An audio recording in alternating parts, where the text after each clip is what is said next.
محمد بن بشار نے بیان کیا، ان سے غندر نے، ان سے شعبہ نے، ان سے سلامہ نے کہ میں نے سوید بن غفلہ سے سنا۔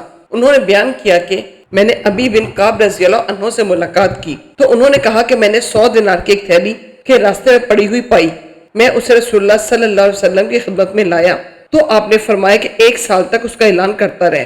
میں نے 1 سال تک اس کا اعلان کیا، لیکن مجھے کوئی ایسا شخص نہیں ملا جو اسے پہچان سکتا، اس لیے پھر حضرت صلی اللہ علیہ وسلم کی خدمت میں آیا۔ آپ صلی اللہ علیہ وسلم نے فرمایا کہ 1 سال تک اس کا اعلان کرتا رہے۔ میں نے پھر سال بھر اعلان کیا، لیکن ان کا مالک مجھے نہیں ملا۔ تیسری مرتبہ حاضر ہوا تو آپ صلی اللہ علیہ وسلم نے فرمایا کہ اس تھیلی کی بناوٹ، دینار کی تعداد اور تھیلی کے بندھن کو ذہن میں محفوظ رکھ۔ اگر اس کا مالک آ جائے تو علامت پوچھ کے اسے واپس کر دینا، ورنہ اپنے خرچ میں اسے استعمال کر لیں۔ چنانچہ میں نے اسے اپنے خرچات میں استعمال کیا۔ شعبہ نے بیان کیا کہ بھی میں نے سلامہ سے اس کے بعد مکہ میں ملاقات کی تو انہوں نے کہا مجھے یاد نہیں رسول کریم صلی اللہ علیہ وسلم نے حدیث میں 3 سال تک اعلان کرنے کے لیے فرمایا تھا یا صرف 1 سال کے لیے۔ صحیح بخاری حدیث نمبر 2426۔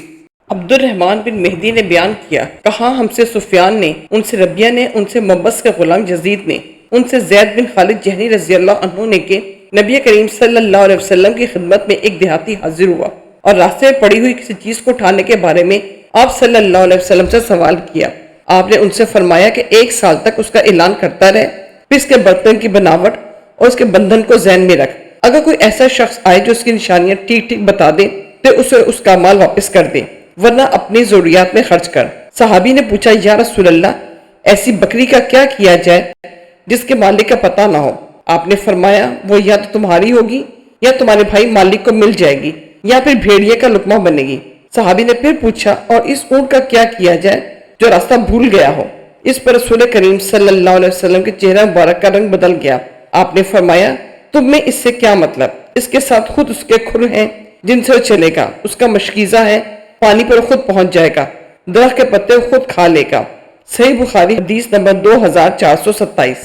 امام مالک نے خبر دی نافع سے اور انہیں عبداللہ بن عمر رضی اللہ عنہما نے کہ رسول کریم صلی اللہ علیہ وسلم نے فرمایا کوئی شخص کسی دوسرے کے دودھ کے جانور کو مالک کی اجازت کے بغیر نہ دوہے۔ کیا کوئی شخص یہ پسند کرے گا کہ ایک غیر شخص اس کے گودام میں پہنچ کر اس کا ذخیرہ کھولے اور وہاں سے اس کا غلہ چرا لائے؟ لوگوں کے مویشی کا تھن بھی ان کے لیے کھانا یعنی دودھ کے گودام ہیں، اس لیے انہیں بھی مالک کی اجازت کے بغیر نہ دوہا جائے۔ صحیح بخاری حدیث نمبر 2435۔ سلامہ بن کہیل نے بیان کیا کہ میں نے سوید بن غفلہ سے سنا، انہوں نے بیان کیا کہ میں سلمان بن ربیہ اور زید بن سہان کے ساتھ ایک جہاد میں شریک تھا۔ میں نے ایک کوڑا پایا اور اس کو اٹھا لیا۔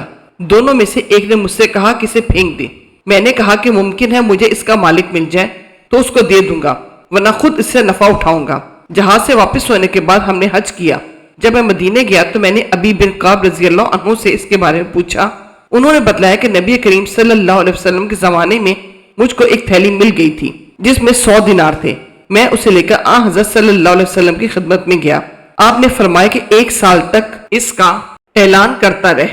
میں نے 1 سال تک اس کا اعلان کیا اور پھر حاضر ہوا کہ مالک ابھی تک نہیں ملا۔ آپ نے فرمایا 1 سال تک اور اعلان کر۔